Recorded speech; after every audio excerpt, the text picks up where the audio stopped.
Imagine o seguinte, uma sociedade, por que ela precisa de governo?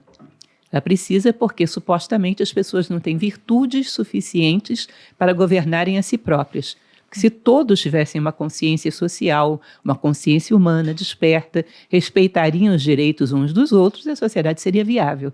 Então, supostamente, se você tira daí esse governo, ela viraria um caos onde a lei do mais forte imperaria. Então, nós necessitamos de um governo porque não temos virtude suficiente para governar a nós mesmos. Agora, me diz uma coisa, se eu não tenho virtude suficiente para governar a mim mesmo, eu não tenho essa virtude. Como eu vou reconhecer do lado de fora quem tem? Não vou poder reconhecer. Então, suponho que você tenha 2 candidatos. Um que tem essa virtude, uma situação ideal, 50%, né? Um que tem essa virtude, o outro que não tenha. Você percebe que aquele que tem, ele é restrito pela própria virtude. Sim. Ele não pode mentir, ele não pode manipular, ele não pode prometer coisas que ele não pretende fazer, enquanto que o outro que não tem a virtude, ele pode caluniar o primeiro, ele pode inventar coisas, ele pode prometer coisas que são absolutamente impossíveis de serem executadas, oferecer coisas que bajulam os interesses pessoais dos seus eleitores, de tal maneira que uma probabilidade, digamos que a princípio os 2 estivessem ali e eu não tivesse nenhuma informação, eu poderia escolher um ou outro através do acaso. Seria 50% de chance para cada um. Mas a partir do momento que esse pode tudo e esse não pode nada, essa proporção vai se tornar muito ingrata. Quem se identificaria com um homem que diz, olha, se eu assumir, a sua classe social talvez tenha que fazer um sacrifício maior, ter uma tributação um pouco maior para equilibrar o todo. Quem escolheria um homem assim? Em detrimento do outro que diz, você não pagará nada, você será privilegiado. Então, a situação, às vezes, se torna bastante ingrata na prática, não é? Da maneira como nós executamos as coisas, é uma equação um pouco incerta. Bom, e o Platão, já voltando à obra dele, na organização política da sociedade, ele chegou a comentar que os filósofos deveriam ser governantes, ou os governantes serem filósofos. Você acha que com isso ele tentava resolver esse problema dos piores estarem governando? Ele queria colocar alguém bom lá, porque ele achava que assim a sociedade poderia funcionar melhor? Sim, eu imagino, claro que não podemos saber, mas eu imagino um silogismo dentro da cabeça de Platão. Porque, na verdade, quando você cria a sociedade, partindo do raciocínio da República, você cria uma sociedade onde cada um faz tudo aquilo que necessita para a sua sobrevivência. Depois de algum tempo fazendo isso, as pessoas começam a perceber que um tem mais natureza para, sei lá, construir casas. Ele constrói casas maravilhosamente bem, mas a sua roupa ele faz muito mal. O outro tem natureza para curtir o couro, fazer roupas de uma maneira muito boa, mas ele é péssimo construtor de casas. E assim sucessivamente. Num determinado momento, as pessoas chegariam a um acordo de que aquele que constrói casas poderia apenas construir casas para todos, e todos teriam as melhores casas. Aquele que faz as roupas, que tece as roupas, teria o intuito, ou a incumbência, de fazer apenas roupas para todos, e todos teriam as melhores roupas. Então, cada um se dedicaria a um único ofício, que é aquele que é coerente com a sua natureza. Então, provavelmente, dentro da sociedade, cada necessidade humana, a natureza providenciaria um ser humano que se realiza fazendo aquilo, certo? Só que lá, pelas tantas, eles percebem que, além de roupas, de casas, o homem também precisa de justiça.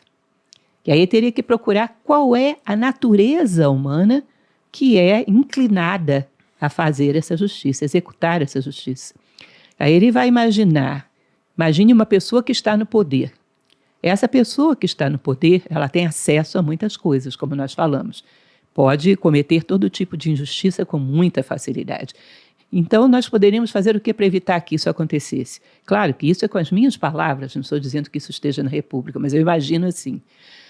Você teria que colocar um vigilante que vigiasse esse governante. Mas quem te garante que esse vigilante não se aliaria a ele e também se corromperia? Quem vigia o vigilante, né? Isso. Você coloca um vigia vigiando o vigilante. Uhum. Daqui a pouco um vigia vigiando o vigilante do vigilante do vigilante. Isso vira um jogo de dominó. Quando cai um, caem todos. Então você não resolve. Uma boa ideia seria colocar esse vigilante dentro do ser humano, sendo a sua própria consciência, de tal maneira que a sua consciência vigiasse e não permitisse a ele cair na injustiça, cair na falta de ética, cair na corrupção. Quem é esse homem que ama a verdade, que ama a sabedoria e busca a verdade e busca a sabedoria pela sua própria natureza, pela sua própria inclinação e não porque alguém o vê do lado de fora? Esse seria o filósofo, porque filosófos é exatamente isso, aquele que ama a sabedoria. Filosofilia mais sofia, aquele que ama a sabedoria. Então ele vai buscar a sabedoria, vai buscar a verdade, vai buscar a ideia do bem, porque essa é a sua inclinação interna, e não porque alguém o vigie do lado de fora. Por isso, essa seria a pessoa ideal para conduzir esse governo. Você não precisa vigiá-lo, ele tem dentro de si alguém que garante a lealdade a esses princípios. Por isso ele dizia que esse seria o homem mais seguro para conduzir uma sociedade. Agora, o ideal seria que esse homem primeiro demonstrasse essa inclinação, depois se tornasse um governante. Porque talvez o governante que está lá não tenha essa natureza. Como é que você vai fazer isso nascer? Existe uma passagem que eu gosto muito que se cita do anedotário sobre a vida de Sócrates, né, sobretudo em Xenofonte, que em determinado momento as pessoas teriam perguntado a Sócrates: Sócrates, você é tão bom, fala tão bem, convence tantas pessoas, é tão bom filósofo, por que a gente não vai lá, não pega os 30 tiranos de Atenas e você fala para eles todos até o momento em que todos se convertam em filósofos?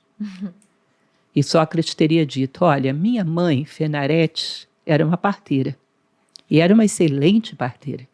Mas tem uma coisa que ela jamais seria capaz de fazer, que era dar à luz a uma mulher que não estivesse grávida. Entende? Ou seja, se você não está grávido da filosofia, do amor à sabedoria, não sou eu que vou poder fazer o teu parto. Por muito que eu seja um excelente parteiro, porque Sócrates dizia que ele era exatamente isso, né? Um parteiro de almas. Por muito que você seja muito bom parteiro, se essa pessoa não está grávida da filosofia, ou seja, ansiosa pela busca da sabedoria, não há nada que se possa fazer.